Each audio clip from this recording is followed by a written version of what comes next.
Today we are doing the nervous system. Okay. And can anyone tell me what the function of the nervous system is? Transmit impulses. Okay. What else? To stimulate areas of the body, to stimulate muscles. To react. To react. Okay. Bring information in, make a decision about that information. So, we can see what's in a dog's brain. We have a large amount developed to olfaction and things like that, a large amount of sensory information coming in. And then the dog's just thinking sausages, sausages, sausages, cat sausages, right? So if we look at the nervous system, there's three things that it does. It brings sensory information into the body and processes that sensory information. So your dog has an extremely well-developed olfactory cortex that is very good at distinguishing smells and saying, that smells like a cat, and it smells like a cat that was just here. Sensory information comes in, travels into the brain and spinal cord where it's processed. Brain says, yep, smells like a cat. Okay, what are we going to do about that? And it comes up with an appropriate motor output. We're going to chase the cat. We're going to bark. We're going to do whatever. So these are the three major tasks that the nervous system does. So just remember the nervous system itself is divided into the sensory division, information in, the motor division, information out, and then the central nervous system where the processing occurs. Now within the motor division we have the somatic division that controls voluntary contractions of skeletal muscle. So when your dog starts running, that is voluntary. You may not think so. And then there's the autonomic motor division. Okay, this controls things that aren't consciously controlled. Again, our parasympathetic and sympathetic nervous systems. And we'll talk more about those in just a few slides. Okay, so this just shows what a reflex arc would look like, sensory information coming in. In this case, imagine that this is you. You've just put your foot down onto a nail, and that nail has gone into your skin, and it's stimulated sensory receptors. Sensory impulse comes into your spinal cord, synapses with a second neuron there called an interneuron that processes that information and then generates a suitable motor output. Basically tells your foot to lift off of the tack so you don't further damage your foot. So this involves all three neuron types. Sensory neuron carries information to the brain and spinal cord. The interneuron does the internal processing, and then the motor neuron generates a proper output, putting your foot off of the tack or the glass. Okay, neurons are pretty simple cells.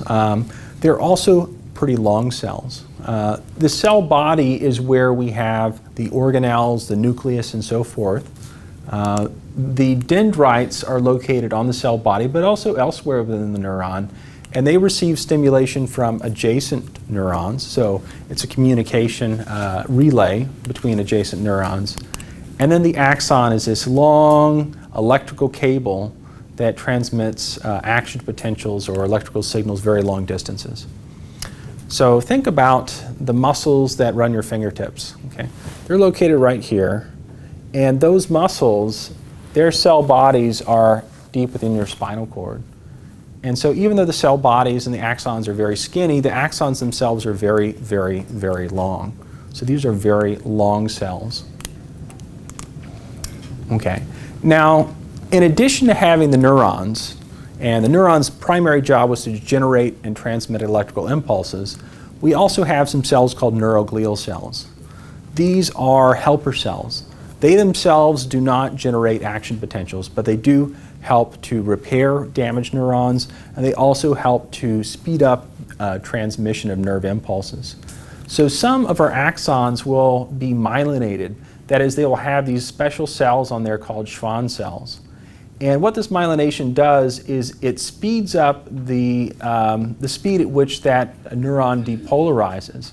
And the reason it speeds it up is because the actual charge jumps from gap to gap in between the Schwann cells.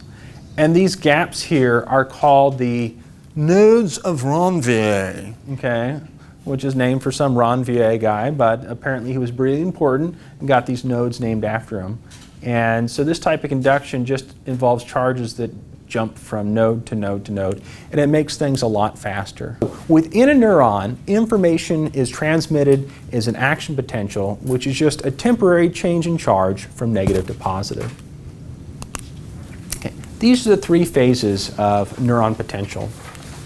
Potential here just means the difference in electrical charge between one side of a membrane and the other. We have a resting phase in which the inside is negative, depolarization in which the inside of the membrane becomes positive, and then repolarization in which that membrane once again becomes negative. So the membrane we're talking about is the membrane on the axon within the neuron. So again, this is just showing part of our axon. So draw yourself a little cell body down here and just label this axon so you know what I'm talking about. It's not a big lead pipe. Okay. Now normally, during the resting phase, the inside of the axon is negative relative to the outside. And that's for a couple reasons. First of all, the inside of the axon has some proteins which do have partial negative charges on there. The other thing is look at the distribution of our sodium and potassium ions. Where is there more positive things? Outside. So all the sodiums are out here, all the potassiums are in here. Okay. And the reason that they're in this way is that we have this sodium-potassium pump. The sodium-potassium pump is this pump that actively uses ATP to force all the sodium to one side of the membrane and all the potassium to the other side. And it pumps at a ratio of 3 sodium out to 2 potassium in. And so we get a relatively negative inside versus a relatively positive outside. Okay, this charge differential is called an electrical potential. Now, which way do things want to move through the process of diffusion? Which way does sodium want to move? In. Okay, why does it want to move in?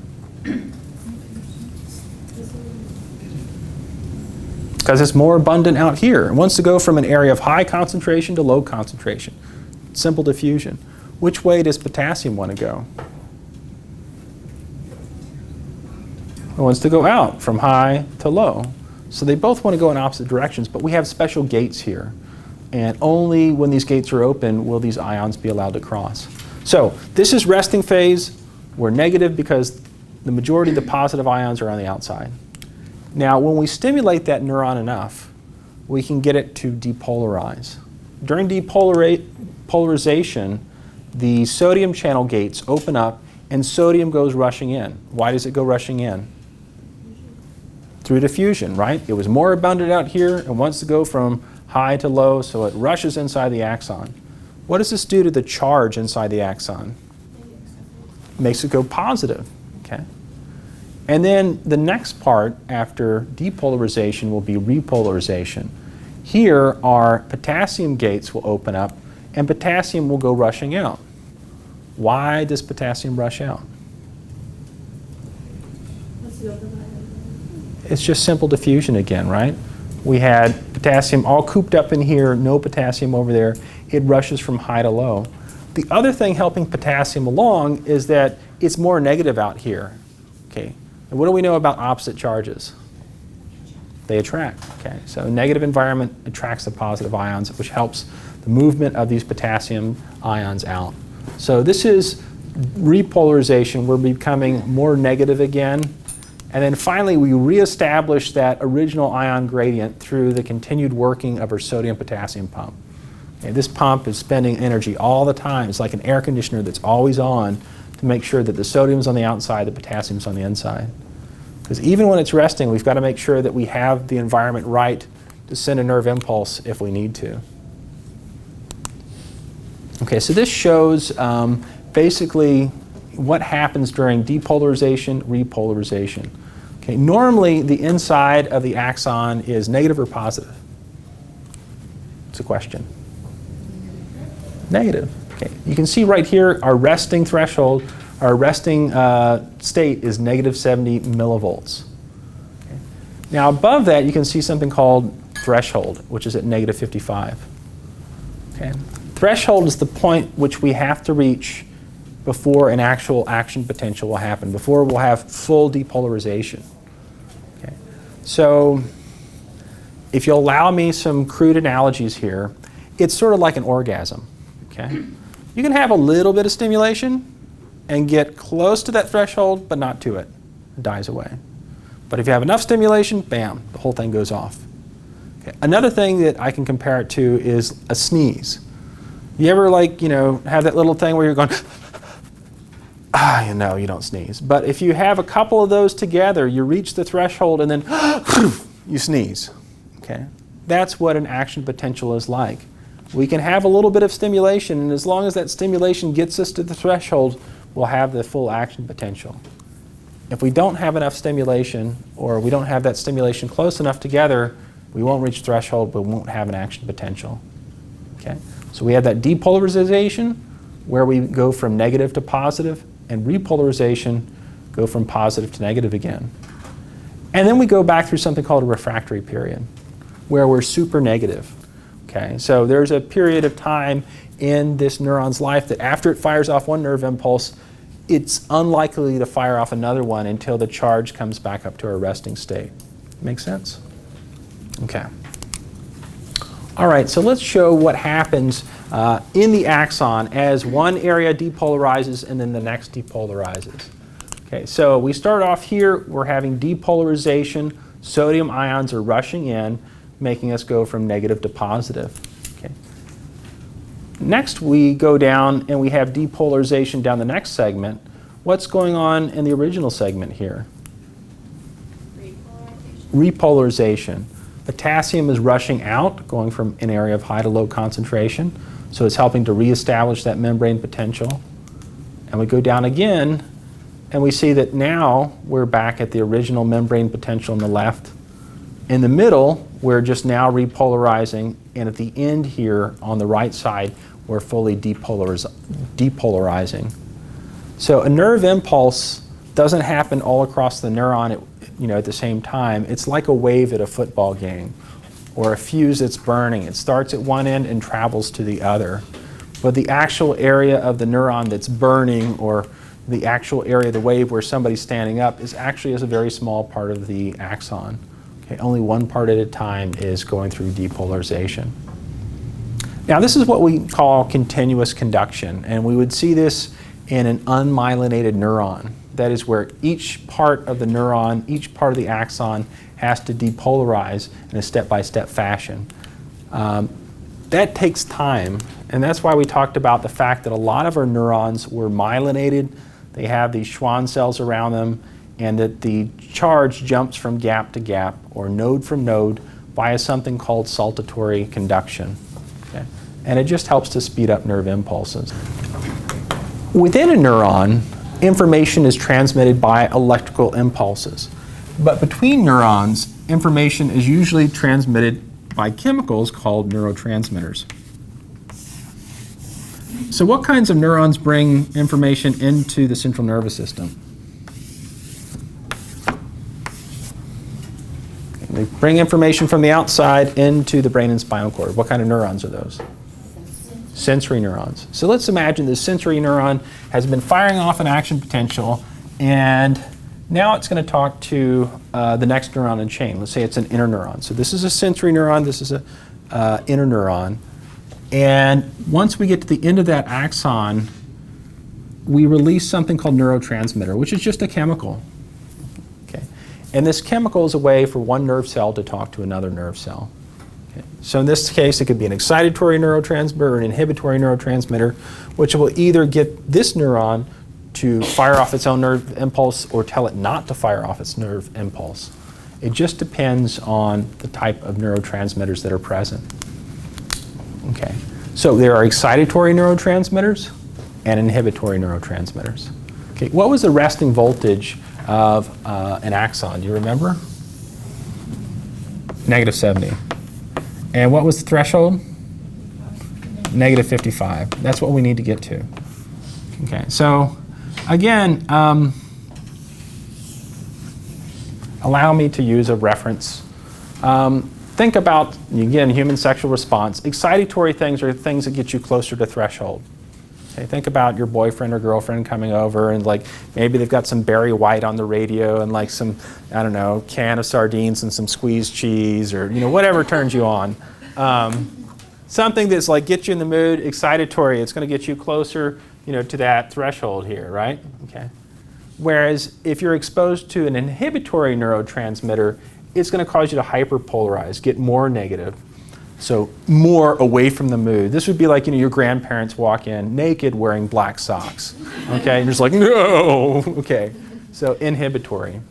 So there are times when we want to use an inhibitory and sometimes when we use an excitatory neurotransmitter. Give you an example is if you've got your hand on a hot plate, sensory information comes in from your arm, goes to your spinal cord, lets the interneurons know, and it's going to tell your arm to move out of the way. What muscle is responsible for bringing your arm away from that hot plate? Biceps brachii. Okay. At the same time, we also have to talk to another muscle and tell him, don't contract. What muscle is that? Triceps. So at the same time we're sending, excitatory information to the neurons that control my biceps muscles, I'm also telling my triceps, hey, don't contract because that will defeat the purpose, right? Your hand will just sit there. So it's called reciprocal inhibition, and it's important that we have both excitatory and inhibitory neurotransmitters. Now, there are a lot of neurotransmitters. Acetylcholine is the main one that our motor neurons use to control muscle cells. In that case, it's always stimulatory for muscle cells, but in other areas of the body it can be inhibitory.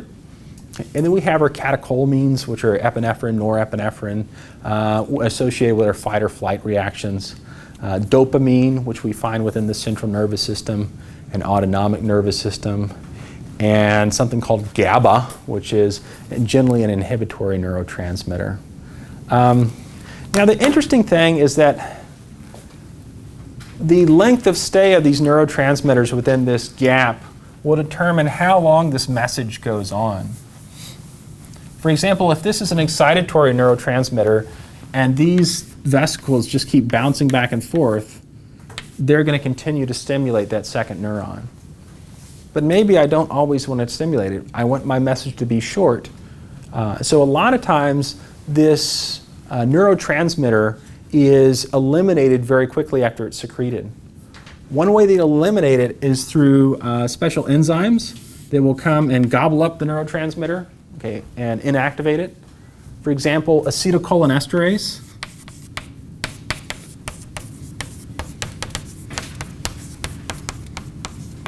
If I'm spelling that correctly, helps to break down acetylcholine. Other things can happen with this neurotransmitter is sometimes it is just sucked back up in the original neuron. Okay? We call this reuptake. Okay? And it's important because knowing how the neurotransmitter is destroyed or taken back up can allow us to design drugs that affect this process. Has anyone ever heard of an SSRI? No one? Okay. So that stands for selective serotonin reuptake inhibitor. Serotonin is one of those neurotransmitters that is involved with a feeling of wellness. Okay? And in people that have clinical depression, sometimes we think that their serotonin levels are too low. But in any case, one of the ways that we treat it is that we have these molecules that block the reuptake receptors. And so serotonin stays in the gap for longer and keeps bouncing back and forth. And in general, tends to stimulate that second neuron more often. And so in people that have depression or something, we can use SSRIs to treat it. Basically, there are drugs that work because they mimic neurotransmitters. There are some drugs that reduce the reuptake of neurotransmitters. And there are other drugs that will purposely degrade neurotransmitters. So lots of drugs that can affect the central nervous system work at the level of the neurotransmitter. Okay, so we're going to talk about sensation next time, but I want to give you an overview of the process that occurs based on what we've talked about so far. So let's think about yourself, and you're pricking your finger with a pen, and that's eventually going to hurt, right? Okay. When you're aware of that hurting, that's going to be within your brain, your central nervous system, your cerebral cortex. That's where perception happens. But in order for perception to happen, we have all these different processes have to happen. So first of all, we have stimulation. Stimulation is where we convert some kind of stimulus, whether it's mechanical or chemical, we're going to have to convert that into a graded potential, okay, an electrical impulse. And transduction is the process where we take that information, we take that mechanical stimulation, and we convert that into a graded potential. Now, a graded potential is different than an action potential in that it's just localized to the dendrites. It doesn't travel down the entire axon because it hasn't reached threshold. But again, if I have enough stimulation, if I have enough graded potentials, eventually I'm going to get action potentials. So the third part here is transmission. We generate action potentials, and those action potentials travel all the way down the axon to the axon terminus. Okay. So that's transmission. And in this case, remember, sensory neurons all connect within the spinal cord. And within the spinal cord, which is central nervous system, is where modulation happens. The spinal cord can emphasize this input or dampen this input. Okay? So it modulates the input, and it can send it to the brain, or it can decide that it doesn't need to go to the brain. So it's sort of an integration decision-making center. And within the brain, the cerebral cortex itself is where perception happens. That's where we become aware of this stimulation, this pain that was inflicted by this pen. We're going to shift and talk about our central nervous system, our brain and spinal cord, which are surrounded by our meninges. Where have you heard that term before? Meningitis, inflammation of the meninges. Not good, you don't want it. The meninges have a protective function. There's 3 different layers. The outer layer here is called the dura mater. Okay? It's mater, not matter. And it literally means tough mother, which is kind of weird. But it's a tough, fibrous connective tissue that protects the other 3 layers. When I took a human cadaver class about 10 years ago, we got to use that saw that goes all the way around the skull and stuff like that, and then we pulled off the calvarium, and underneath is this fibrous connective tissue that we went through a couple scalpel blades cutting through it. It's that thick and dense. And then underneath that is something called arachnoid mater. What does arachnoid mean to you? Spider. Okay, so we call this arachnoid mater because of the spider web-like appearance of proteins in here. And then underneath the arachnoid mater is the pia mater. Now this is a tissue-thin, translucent layer that adheres to the brain and spinal cord. But in between it, we have something called the subarachnoid space. And the subarachnoid space is important because this is where we have circulation of cerebral spinal fluid, or CSF. What is the purpose of CSF? It's a cushion. It's like a water bag or an air bag for your brain, for your spinal cord. It also keeps the ion concentration optimal around the brain and spinal cord. So this cerebral spinal fluid is created within the brain. It flows within the brain, flows around the brain, and also flows through the central canal of the spinal cord and around the spinal cord. Now, in addition to talking about the meninges, I need to talk about something called the blood-brain barrier. And it's important you realize the blood-brain barrier is not something you can see or lay your hands on. But it's basically the fact that years ago, researchers figured out that the nervous system of animals was somehow separated from the normal circulatory system. They did this experiment where they injected a dye into a living animal. And you notice that dye was taken up by all the tissues all over the body except for the brain and spinal cord. And they say, well, something must be going on. You know, we know there's blood vessels in the brain and the spinal cord, but this dye is not getting through there. And so the blood vessels in the brain and spinal cord have special tight junctions that seal off the gaps and the capillaries and prevent a lot of things from moving through. Now, small molecules like glucose and stuff, yeah, they can move across. The blood-brain barrier is important because it's a barrier to infection. I mean, how many people in here have had a cold in the last couple weeks? I just got over 1, 2, 3, 4. That's probably 5 to 10% of the class, right? And what areas of your body does that cold affect? Everything. Yeah, it affects your sinuses, affects your respiratory tract. You feel tired and achy in your muscles. But imagine if your brain was affected every time you got a cold, right? That would be bad because your brain's controlling things like heart rate and respiration rate. So the blood-brain barrier is this way to keep at least bacterial infections and some viral infections from getting to the brain. which is great. So it's rare that we get a central nervous system infection, but when we do get it, it's a double whammy because it's very hard to treat, because not only is it hard for infections to cross, but it's hard for a lot of drugs to cross. So we have to get a drug that will be permeable to the blood-brain barrier. There are also some things that can temporarily open up the blood-brain barrier, radiation, chemotherapy, various things that affect it and can cause it to be more permeable. But just be aware that the brain sort of has its own circulatory system that is a lot more strict on what can cross into the nervous tissue. Okay, so let's go look at the brain itself. The brain is divided into 4 different areas, including the cerebrum, the diencephalon, the cerebellum, and the brainstem. We're going to start at the simplest and lowest area of the brain, which is the brainstem. This is a connection between the brain and the spinal cord. So the spinal cord is transmitting information up from the general senses in the body up towards the brain, and then it enters the brainstem. So it consists of the medulla oblongata, the pons, which is right here, and also the midbrain, which you cannot see. These are very automatic areas of the body. There's no conscious thought going on here, even if you debate that there's no conscious thought in a dog, whatever, but it's mainly controlling respiration, heart rate, blood pressure. So these are very automatic life support areas. You know, when somebody's in the hospital, you're watching the TV shows, and they say, well, he doesn't have any brain activity. He's still breathing. But when we're talking about brain activity, they're mainly talking about what's going on up here at the cerebral cortex. Because if you injure your brain, if you go in a car wreck and you're not wearing a seatbelt, go into the windshield, the area up here is the area where your higher brain centers are. So intellect, everything that's important is up here. That's the first area to be damaged, but it's helping to protect the really vital respiratory centers and things like that. So the brainstem is the medulla oblongata, the pons, and this controls basic life support functions.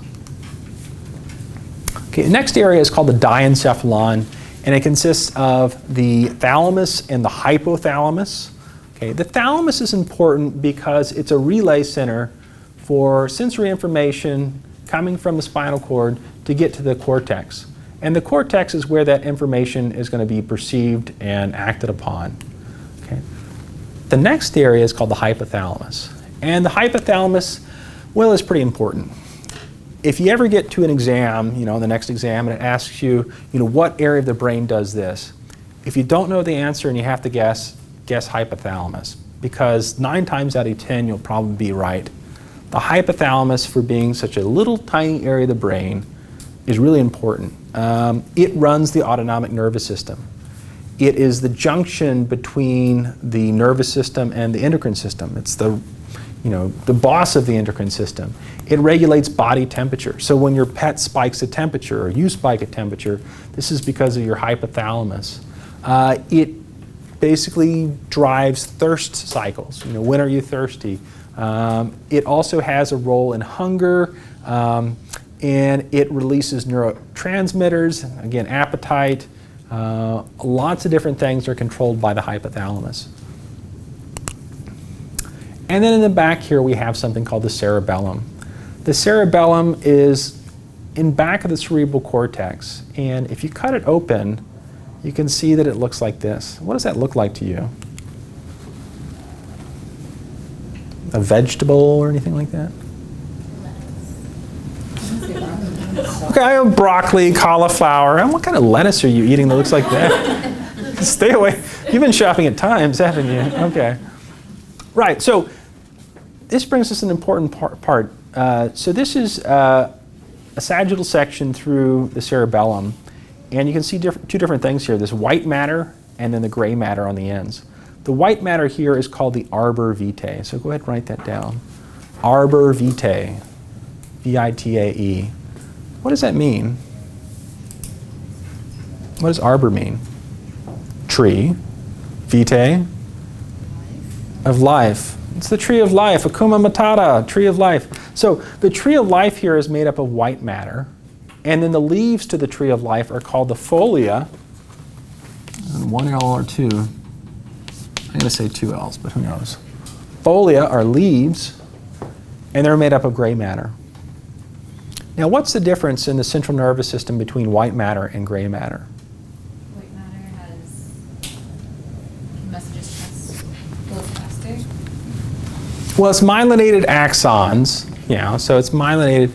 But the important part is there's no cell bodies in there. The gray matter is the area where the cell bodies are and where two cells are talking to one another. So just think that, these are all the microprocessors out here in the gray matter, whereas the white matter are just the electrical cables running from one area to another. Okay. So the important things are in the gray matter.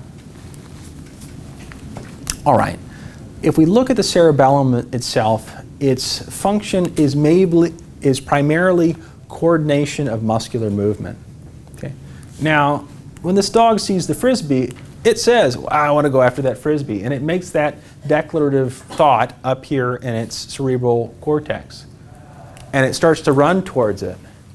But the cerebellum is sort of like a supervisor monitoring, well, this is what the animal wants to do, and it's a little off course, this is what it's doing, and it generates a correction. So it generates a corrective motion so that the animal is on track, catches the frisbee. This is why I can sit there and touch my nose with my finger like this, right? My cerebellum has information from the proprioceptors in my arm that's telling me, okay, I need to go a little bit up, a little bit down. But the interesting thing about the cerebellum is this is one of the first areas of the brain that is incapacitated when you are drunk, okay? So that when the officer pulls you over and you're like, yes, officer, I'm trying to do that, and if you can't hit it, it's because the cerebellum is out to lunch. It can't no longer control and reconcile what the animal wants to do or what you want to do with what's actually happening. Okay, and finally we get to the cerebral cortex. This is the important area of the brain where if there is consciousness, this is where it would be. Okay, in people, this is where we're conscious. This is where our intellect is, up in our prefrontal cortex here. Now, the cortex itself is divided into lobes. We have our prefrontal lobe under a frontal bone. We have temporal lobes under the temporal bones, occipital lobes, parietal lobes, and so forth. And each of these lobes interprets a different type of sensory information. For example, vision is interpreted where? Occipital lobe, way back in the back of the head. So if you have an animal that has a blow to the back of the head, might render that animal blind. But we have interpretation of sensory information up there, as well as planning and things like that, and higher behavior. All of that's located up in the prefrontal cortex. Okay, while we're talking about that, we need to make a mention of the cranial nerves. So these are nerves that are coming off the brain that control, for example, the eyes, or bring information from the eyes to the brain, or information from the nose to the brain. And in particular, cranial nerve number 10 is important because it's the vagus nerve, which is the primary cranial nerve of the autonomic nervous system. And so there are 12 nerves. You do need to know who they are and what they do and what their number is. I'm not going to ask you to identify them on a chart or anything like that, but here they are. Okay. Cranial nerve number 1 is called the olfactory nerve. What do you think it does? Smell. Okay. So I should back up and say that these nerves usually have one function or the other. Some are just sensory, some are just motor, most are actually a little bit of both. So the one function I want you to remember is the red functions. Those are the primary function. So olfactory primary function is transmit our sense of smell to the brain, to the olfactory cortex. Okay. Facial, this is a mixed nerve. So the facial nerve transmits information about taste to the gustatory cortex, but it also generates facial expression. So while your dog is eating that jar of mayonnaise or whatever, he'll have a certain expression on his face. So it's a mixed nerve. And then the vagus nerve here is important both as a sensory nerve and as a motor nerve. And it's called vagus because vagus means wanderer. And wander here alludes to the fact that it's such a large nerve that goes deep in the abdominal cavity. It controls lots of body organs, including the heart, the intestines, etc. Okay, so 12 nerves in all. As you can imagine, to memorize the order, there are mnemonic devices that you can use. And the one that your textbook talks about is On old Olympus towering tops, a finely vested German viewed a hawk. Now, there are other mnemonic devices that you can find on the internet that are a little bit more interesting. Unfortunately, they're too racy to share with you in class. But if racy is memorable to you, then I would say go look on the internet and find out what those mnemonic devices are, because they can be very helpful. If not, make up your own. Okay, so this is just showing the parasympathetic and sympathetic nervous system. We say that the parasympathetic division has craniosacral outflow, meaning the nerves come off of either the cranium up here or they come off the sacral region. Whereas the sympathetic division is said to have thoracolumbar outflow, meaning it comes off the lumbar or thoracic region of the vertebral column. Okay. Now remember that the sympathetic and parasympathetic were these antagonistic parts of the autonomic nervous system. Can we voluntarily control the autonomic nervous system? No, we cannot. Okay, think autonomic means automatic. And a lot of these things, a lot of the autonomic effectors, the things that they control, are dually innervated. So look here, the heart is attached to a parasympathetic nerve, but also a sympathetic nerve. What is a parasympathetic nerve impulse going to do to the heart? Rest it. Slow down, heart. You've been working hard. Be less, okay? What is a sympathetic nerve impulse going to do to the heart? Speed up! Jesus, come on! We gotta run! Okay, that's what sympathetic nerve impulses do. Everyone awake? Okay. Speed up heart rate. So for a lot of things, we're dually innervated. We have one nerve that does this, one nerve does the other thing. Some things are only innervated by one. For example, when we look at blood vessels are innervated by the sympathetic nervous system, but not the parasympathetic. So sympathetic stimulation will cause blood vessels to do what? What can blood vessels do? Contract. Okay, what does that do for us? Higher blood pressure. Okay, so less sympathetic nerve impulses, they relax. But parasympathetic nerve impulses don't really have an effect. So here, in a nutshell, is the things that sympathetic and parasympathetic nerve impulses do. Remember, my acronym for parasympathetic was SLUD, and for sympathetic, we were talking about our fight or flight reactions. Okay. So I'm not going to go through all of these, but you should sort of commit this chart to memory, because it will be very important, especially if you go on to take the anesthesia class and be able to say, okay, wait, the pupil is getting bigger. Is that a sympathetic or a parasympathetic response? Can somebody tell me? Sympathetic. Okay. That could indicate that animal might be in pain. Okay. It also, depending on how far we are down the anesthesia scale, could mean that it's been overdosed a lot. But anyways, you should know which one goes to which. Okay, let's go look at the spinal cord. The spinal cord is part of our central nervous system. It's there to transmit sensory information to the brain, and also to transmit motor information from the brain to the effectors, that is the muscles.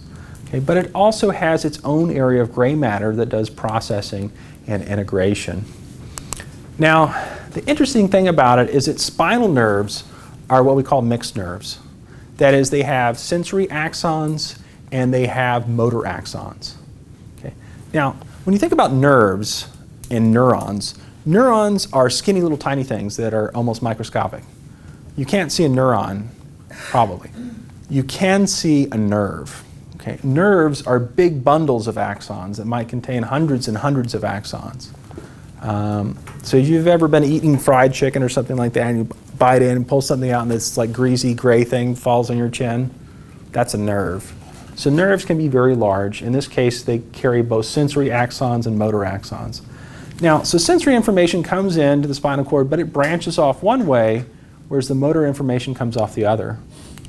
So this area here is called the dorsal root. The dorsal root is the path through which sensory information is transmitted to the spinal cord, whereas motor information travels out the ventral root. Now, the cell bodies of our motor neurons are within the gray matter of the spinal cord, whereas our cell bodies of our sensory neurons are actually outside the spinal cord. So we call this the dorsal root ganglion, or DRG. A ganglion is a collection of neuron cell bodies outside the central nervous system. So this would be the dorsal root ganglion. Okay, so there's our dorsal root, our ventral root. Now we're going to talk about integration within the gray matter and something called a reflex.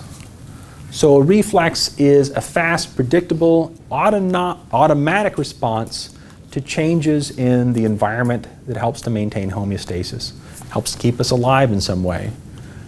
So a reflex may be cranial, that is, it's orchestrated through the brain. It may be spinal, orchestrated through the spinal cord. And it can be somatic, that is, involving skeletal muscles, or autonomic. You know, you put your hand down on the hot plate and you pull your hand off when you realize it's hot. Is that somatic or autonomic? No, it's somatic. It's still using, you're consciously aware of it. The body's making the decision for you, but it's involving skeletal muscle. Whereas what would be an example of an autonomic reflex? Your heart rate. So like you're laying down, your heart rate's doing this, and you stand up real quick, your heart rate speeds up to make sure your blood pressure doesn't crash. That would be an autonomic reflex. Another example is like, you know, right, I put the food out in front of the dog begins to salivate, runs into the cephalic phase of digestion. That's an autonomic reflex, okay, involving autonomic receptors. So both reflexes involve a sensory input and a motor output. Let's talk about one of my favorite reflexes. Let's go to a baseball game. I'm not a big sports fan, but years ago I read about this guy that he's a photographer, and either he actually goes to these games or he just goes through the footage on TV. Every so often somebody breaks a bat at a baseball game. So this guy's broken a bat. And that bat goes where? Anywhere. There was actually a kid that was just killed. A bat boy was killed probably a couple months ago. Yeah. But meanwhile, oftentimes this bat goes into the stands, flying at the populace. What do? Scream. They might look like this. Okay. What are people doing in here to protect themselves? Yeah, and they're not consciously thinking, bat is coming, protect my face, right? It's reflexive. So this is a cranial reflex. And their hands are up, okay, doing that. What else is different about them? They're all kind of pulling their neck down. They're kind of doing this. Anything else? Look at their mouth. Look at this guy. He's still got food in his mouth. Ah! Okay. So what is this doing for us? How is this beneficial to have this reflex where we look like we're constipated? Well, it keeps the neck and tensing. Okay, maybe we're tensing for it. But also here, this might be in part communication. When you think about a herd of animals, and there's this common sort of communication about danger. In this case, if you see somebody, if you're talking to somebody, look down, you take a drink of beer, and your companion's face looks like that, you're probably going to look around and be like, what the hell? Okay? So it's a communication that tells everyone else, yes, they're protecting your face, but is letting everyone else know that, you know, something's up, look forward. So this bat's heading in the stands. Hopefully it didn't really hurt anybody. In any case, that's a type of reflex. So a reflex arc involves sensory information coming in, motor information going out. Now this one is incomplete. I don't have the neurons drawn. So let's go through this. We've got attack in our skin. Sensory information travels down the sensory neuron, goes into the spinal nerve. Which way is it going to go? Which way do I go? Up or down? Up. I'm going to go up in the dorsal root. Okay, and then I'm going to synapse within the spinal cord with, let's say, an interneuron. So an interneuron here, that would be number 3. And the interneuron's then going to synapse with a motor neuron down here. And the motor neuron is going to generate an action potential, which will travel out of the ventral root and finally towards our effector here, which is our skeletal muscle. Okay. So again, we have a sensory input and motor output. We may even have an interneuron that's participating in the integration. So when we characterize a reflex, there are two questions that we ask. We say, one, how many neurons are involved? If there's only two neurons, it's what we call a monosynaptic reflex arc. So here we have sensory neuron talking to motor neuron. That's only one synapse, so monosynaptic. If, on the other hand, we have multiple neurons talking to each other, sensory neuron to interneuron to motor neuron, we call that polysynaptic. Okay, poly meaning many. The other question we ask is, do sensory impulses and motor output occur on the same side of the spinal cord? Earlier when I showed you that reflex where I put my hand down on the hot plate and I become aware of it and I pull it back up again, that's all happening on the same side of the spinal cord. Sensory information coming in, motor information going out. We call that an ipsilateral reflex arc. On the other hand, there's a contralateral reflex arc that involves input and output on one side, but also can involve output on the other side. So the withdrawal reflex we just talked about is an example of an ipsilateral reflex. Okay? And that was what I was talking about.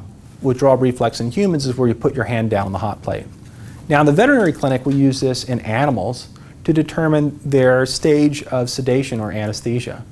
So when you pull on an animal's toe, you just pinch their toe, what do? Like, what the hell, man? They don't like it. So if you're pinching and they pull it back, that's a normal withdrawal reflex. It's an ipsilateral reflex. The sensory information comes on one side, motor output happens on the same side. And so we use the presence of this reflex to indicate, hey, that animal's really awake. Okay? If we were trying to sedate them, that might be too light. Under anesthesia, we don't want them reacting. We should be able to pinch their paw and nothing happening. So this is giving us an idea of the depth of anesthesia. The other type of reflex, which is a contralateral reflex, is a crossed extensor reflex. And I'm going to use a human example right now. So imagine you're walking down the beach. You see a good-looking guy or girl. You're like doing that thing like, hey, how you doing? And with your right foot, you have stepped down on a broken glass bottle. Okay. So sensory information is coming up the right side of my body, going to my spinal cord, routing my brains, making me aware of things. And what do I want to do next? Get off of it. So how do I get off of it? Jump off. Okay, which leg do I move? Okay. A lot of people say, well, move, pull your foot up. Well, look where my feet are right now. If I pull my right foot up without having my left foot planted, I'm going to fall flat on my face and I have another problem. So the crossed extensor reflex involves two things. First of all, it tells the opposite side to plant itself so that I can then pull my right foot off. So it involves input and output on one side of the spinal cord, but output on both sides of the spinal cord. So before I pull my right foot off the broken bottle, I plant my left foot, then I pull my right foot off the bottle so I'm stable. Okay, so this is what we call a crossed extensor reflex, and it's contralateral. Okay, so here's some other cranial reflexes that we have in dogs and cats that we use to assess the health of the central nervous system. One is called the palpebral reflex, where if you just touch the dog in the medial canthus of the eye, they're going to blink. Or if you touch the cornea, that's a corneal reflex, they'll blink as well. We again use this to assess the depth of anesthesia. If we're touching it, we're getting no response, maybe they're too deep for the procedure we're doing, where depending on what we want them to do, they may or may not should be blinking. The other thing we have is something called the pupillary light reflex. Normally, when you shine a light in somebody's eyes, the eyes are going to do what? Constrict, right? They're going to try to make sure too much light doesn't come in. And ironically, if you shine it in somebody's right eye, or their left eye in this case, their right eye will also constrict. So this is a consensual contralateral response. It won't constrict to the same diameter, but it still constricts. So it's consensual or sympathetic. On the other hand, if you shine a light into somebody's eyes and they're not constricting, that tells you something's wrong with the central nervous system. Or it could be an indication that they're under the influence of some drug or something like that. So what type of nerve impulses will cause the pupils to dilate? Sympathetic or parasympathetic? Sympathetic, okay. Whereas parasympathetic nerve impulses cause us to have smaller pupils. But during different stages of anesthesia, the pupils may be larger or smaller. So again, pupillary size and response to light could be an indication of depth of anesthesia. And it's definitely something we can use to assess quick and dirty central nervous system function. Both pupils should be the same size and they should be responding to light. If not, and that animal's not under some drug or anesthetic, we might have a problem. So sometimes you'll see a person or an animal with something we call anisocoria, where one pupil is really big and one pupil is small and they're not responding to light. That is a bad thing, indicates central nervous system damage. And if you watch Grey's Anatomy or something, they'll say, well, his pupils are blown. They're not responding to light. That's a bad sign. Okay. Anyway, that's all that I have for today. Are there any questions?